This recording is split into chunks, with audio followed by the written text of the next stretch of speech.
Radhe Krishna friends, आपका दिल से स्वागत है हमारी और आपकी चैनल आइडियल मेमोरियल प्रोफिशिएंसी पे, जहां पर आपके सारे टॉपिक्स की अंडरस्टैंडिंग होगी crystal clear and I will try my best for that. क्योंकि अगर किसी भी चीज़ को अच्छे से समझा जाए तो उसे याद रखना थोड़ा आसान हो जाता है। So without wasting much time, let's get started. Necrosis को कंटिन्यू, जिसमें आज हम देखेंगे types of necrosis. So based on etiological and morphological appearance there are 5 types of necrosis। यानी etiological और morphological appearance को देख के 5 टाइप की नेक्रोसिस होती है। etiology मतलब जो ओरिजिनेशन है, ओरिजिनेट होती है जहाँ से नेक्रोसिस होती है, और morphological appearance जो हम देखेंगे gross morphological appearance, microscopic morphological balance कैसा है। सो इस दोनों चीज़ पे बेस्ड नेक्रोसिस को 5 टाइप्स में डिवाइड किया गया है। Based on morphological 5 types of necrosis. First coagulative necrosis, second liquefactive necrosis, third caseous necrosis and fourth fat necrosis, fibrinoid necrosis. First coagulative necrosis, second liquefactive necrosis जिसको colliquative बोल सकते हैं, colliquative necrosis, third caseous necrosis, fourth necrosis and fibrinoid necrosis. 5 चीज पे हम details में बनाएंगे, जिसमें हम करेंगे फॉर सिर्फ coagulative necrosis. So coagulative necrosis start करते हैं without wasting time. Most common type of necrosis. So coagulative necrosis है most common type of necrosis है caused by irreversible इंजरी द्वारा caused होती है, mostly blood flow, ischemic necrosis and often from chemical agent। So होती है irreversible focal injury होती है coagulative necrosis, most में सीजेशन ब्लड फ्लो होता है, यानी कि ऑफ ब्लड फ्लो, इसलिए हम ischemic कह सकते हैं, and less often from chemical agents, और लेस ये बैक्टीरियल एजेंट की वजह से हो या केमिकल की वजह से हो। Organs commonly affected heart, kidney and spleen. जो कॉमन ऑर्गन्स है जो इस प्रोसेस से अफेक्ट होता है वो कौन सा है, तो कि वो है एंड सॉलिड जो होते हैं वो, एक्सेप्ट ब्रेन को कोएगुलेटिव नेक्रोसिस भी नहीं होता। Infection due to lack of supply, that is hypoxia, ischemia. So यहाँ पर क्या होगा, infection due to blood supply, अगर इन्फेक्शन हुआ है लेक ऑफ ब्लड सप्लाई की वजह से, दैट इज हाइपोक्सिया और इस्चीमिया। तो ये एक बस साइड पॉइंट है जो आपको जस्ट इग्नोर कर देना है। सो मेनली क्या याद रखना है, most common type of necrosis है caused by reversible focal injury, mostly from sudden cessation of blood flow, इसलिए हम इसको इस्चेमिक नेक्रोसिस भी बोल सकते हैं क्योंकि यहाँ पर सडन सीजेशन है ब्लड फ्लो का, and less often from bacterial and chemical agents, और लेस ऑफन ये किससे होती है, बैक्टीरियल एंड केमिकल एजेंट्स की वजह से। The commonly affected heart, kidney and spleen. जो कॉमनली इससे अफेक्ट होते हैं वो कौन से हैं, हार्ट, किडनी, स्प्लीन, जो ऑर्गन्स है वो, और इसका एक्सेप्शन क्या है, ब्रेन। तो कोएगुलेटिव नेक्रोसिस के बारे में तो समझ आ गया कि ये मोस्ट कॉमन है, फोकल इंजरी से होती है, सॉलिड ऑर्गन्स को होती है जैसे हार्ट, किडनी, और एक्सेप्शन है ब्रेन। इस्चेमिक नेक्रोसिस बोल सकते हैं क्योंकि यहाँ पर सडन सीजेशन होता है ब्लड फ्लो का। अब देखते हैं pathogenesis and then morphological features. Pathogenesis में क्या है, changes of irreversible cell injury due to interruption in blood supply. तो अब हमने पहले ही देखा कि नेक्रोसिस ऐसी स्टेट है जो कि irreversible cell injury, cell death की है, और सेल डेथ एक ऐसी स्टेट है जो कि इरिवर्सिबल सेल इंजरी है। तो यहाँ पर जो भी इरिवर्सिबल सेल इंजरी के लिए चेंज है, ये किसकी वजह से हो रहा है, ड्यू इंटरप्शन ब्लड सप्लाई, यानी ना कोई इंटरप्शन हुआ है ब्लड सप्लाई में, तभी कोएगुलेटिव नेक्रोसिस पॉसिबल हुई है। इसीलिए तो इस्चेमिक नेक्रोसिस बोलते हैं क्योंकि यहाँ पर सडन सीजेशन होता है ब्लड का। Sorry for the background, just ignore them. So first है इंट्रासेल्युलर एसिडोसिस। पहला एग्जांपल में क्या आगे हम, first intracellular acidosis, nuclear changes, membrane changes, denaturation of protein and enzymes but no proteolysis, phagocytosis of necrotic debris। तो ये सारी कुछ एग्जांपल्स है जो दिखाते हैं कि कैसे इन्फेक्शन होता है ब्लड सप्लाई में through intracellular acidosis. Through nuclear changes, membrane changes या फिर degeneration of proteins and enzymes but no proteolysis and phagocytosis of necrotic debris. अब ग्रोसली और मॉर्फोलॉजिकल क्या चेंजेस हो रहे हैं हम देखने वाले हैं। सबसे पहले देखेंगे ग्रोसली चीज़ें अफेक्ट करेंगी, मतलब ग्रोसली अगर हम देखें माइक्रोस्कोपिकली नहीं तो क्या क्या चेंजेस हमें देखने को मिलेंगे। तो सबसे पहले जो अर्ली स्टेज होता है वहाँ पर क्या होगा, एरिया इज पेल, पेल पर थोड़ा फीका पड़ जाएगा वो एरिया, फिर हो जाएगा and slightly swollen and is called infarct. और ऐसा एरिया है जो पेल है, फिल्म बन चुका है, स्लाइटली स्वॉलन भी है, इसको हम इन्फ्रेक्ट बोलेंगे। With progression the affected area becomes yellowish, softer and shrunken. Film means थोड़ा tighten kind of thing. Pale film और स्वॉलन से ही प्रोग्रेशन मतलब प्रोसेस आगे बढ़ती जाएगी तो क्या होगा, जो अफेक्टेड एरिया है वो अब और ज़्यादा येलोविश, सॉफ्टर एंड श्रंकन हो जाएगा। सो कौन से चेंजेस देखने को मिलेंगे grossly? In early stage the area is pail, firm and slightly swollen and is called infract. With progression the affected area becomes more yellowish, softer and shrunken. With affected area becomes more yellowish, softer and shrunken. Now microscopically क्या changes देखने को मिलेंगे?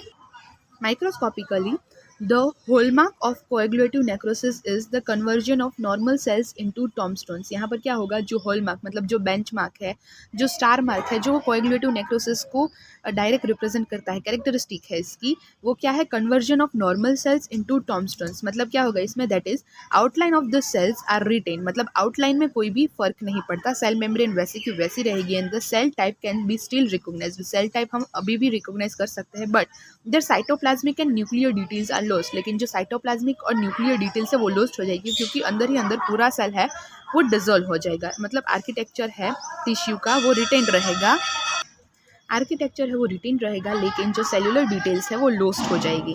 The hallmark of the coagulative necrosis is the conversion of normal cells into the tombstones, that is outline of the cells are still retained and the cell type can still be recognised but the cytoplasmic and nuclear details are lost.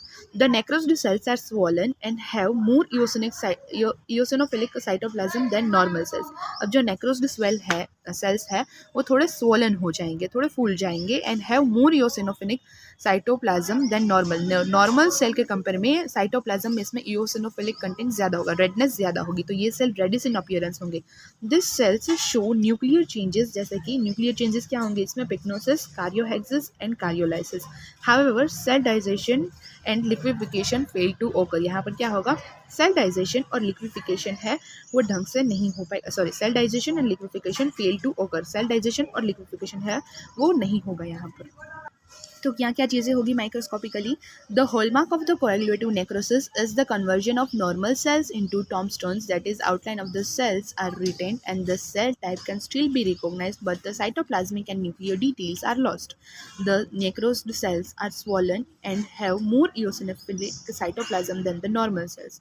The cells show nuclear changes such as pycnosis, karyohexis and karyolysis. However, cell digestion and liquefaction fail to occur. यहाँ पर cell digestion और liquefaction अच्छे से नहीं होगा। तो चीज़ें हमने यहाँ पर नोटिस की, कौन? पहला तो architecture of the tissue retained but cellular details lost, architecture of the tissue retained but cellular details lost. Second, cells are swollen. Third, cytoplasms are more eosinophilic and necrotic changes in nuclei, और nuclei में necrotic changes होंगे। तो पहला क्या देखा, architecture है tissue का वो रिटेन रहेगा लेकिन सेल्यूलर डिटेल्स लॉस्ट हो जाएगी, सेल है वो स्वॉलन हो जाएगा, साइटोप्लाज्म है वो मोर eosinophilic होगा मतलब रेडिश इन अपीयरेंस होगा, नेक्रोटिक चेंजेस होंगे न्यूक्लियाई में। कौन कौन से? पिक्नोसिस, karyorrhexis and कार्योलाइसिस। Eventually, the necrosed focus is infiltrated by the inflammatory cells and dead cells are phagocytosed, leaving granular debris and fragment of the cells. Eventually क्या होगा, ये necrosed focus है, यहाँ जहाँ पर ऐसी necrosis हो रही है वो inflammatory cells के द्वारा infiltrate हो जाएगी, मतलब उस जगह पर जाकर फिर inflammatory cells हमारे immunological reaction की वजह से inflammation cause करेंगे, जो dead cells है उसको phagocyte करके वहाँ पर granular debris और fragments of the cells ही बचेंगे फिर। तो एट लास्ट ये सारी चीज़ें डिजोल्व हो जाएंगी अगर ठीक से रिकॉग्नाइज हो गई तो इससे यह हुआ नॉर्मल टिश्यूज़ थे, अब यहाँ पर क्या हुआ, अंदर के सारे साइटोप्लाज्मिक और न्यूक्लियर चीज़ें डिजोल्व हो गई।